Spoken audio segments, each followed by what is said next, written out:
kind of interesting because we talked about something last week or the week before, and that was Herbie Hyde. As you know, Rick, Herbie Hyde's manager promoter was Barry Hearn.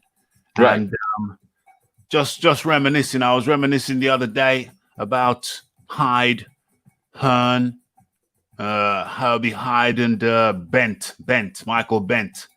And the topic came up, so I went and watched the fight.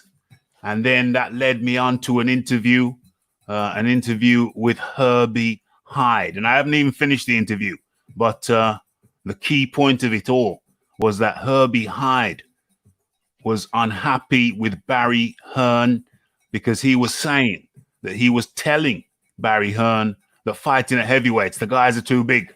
The guys are too big. Drop me down. And I haven't finished the interview yet, but the impression I get was that Herbie Hyde was saying that Barry Hearn wouldn't let him drop down. And, the implications are that is pretty bad for your health. Can I run something by you, Ralph? Because you're very. I'm going to give you a credit right now for intelligence. You're an intelligent guy. You have reasonable common sense, general intelligence. You're savvy. Okay, so you didn't hear him complaining about it when he beat Michael Bent. When he loses Riddick Bowe, you heard him complaining about it after the fact. Yeah. Come on. Stop. If he would have beaten Riddick Bowe, he would have never mentioned it. Case closed. Case closed. It's an excuse. It's the Wilder 40-pound costume excuse. Yeah, but it's slightly different. I would argue it's slightly different in so much as that Bent was clearly, Hyde was clearly pretty much always the smaller man. And so if it is true what he's saying, that he was talking to Barry Hearn, the elder Hearn, drop me down, and Barry Hearn wouldn't have his say, you know how they work. What's the ethics? What's the ethics behind that? What's the ethics behind that? Let me run this by you.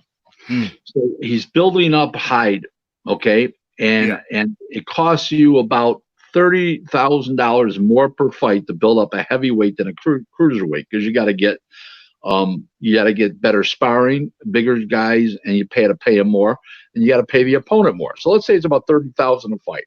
Yeah. Let's say he had 12 fights, so it costs him $360,000 more to build him up as a heavyweight. How come Hyde wasn't screaming on the way up, "Oh, I don't want to do this. I don't want to do this"? He was positioned as the number 1 contender, okay, in the heavyweight division. He knew that. He beats Bent, and then he complains after he gets destroyed by Bowe. Riddick Bowe. Yeah. I didn't buy it. Let's go back to the line. That's the 40-pound costume excuse of Herbie Hyde. That's the 40-pound costume excuse by Herbie Hyde. But check this out, Rick. Check this out.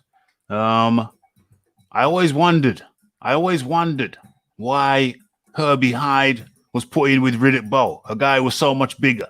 I always wondered that. Did that make sense? Didn't it make more sense to keep Herbie Hyde a champion and keep him away from the likes of Riddick Bowe? No, because Riddick Bowe was the mandatory number 1 contender, and Hyde was the champ, and it was either that or give up the title. Now he could have given up the title and gone down the cruiserweight. So instead of making $2.75 million like he did, he could have got $300,000.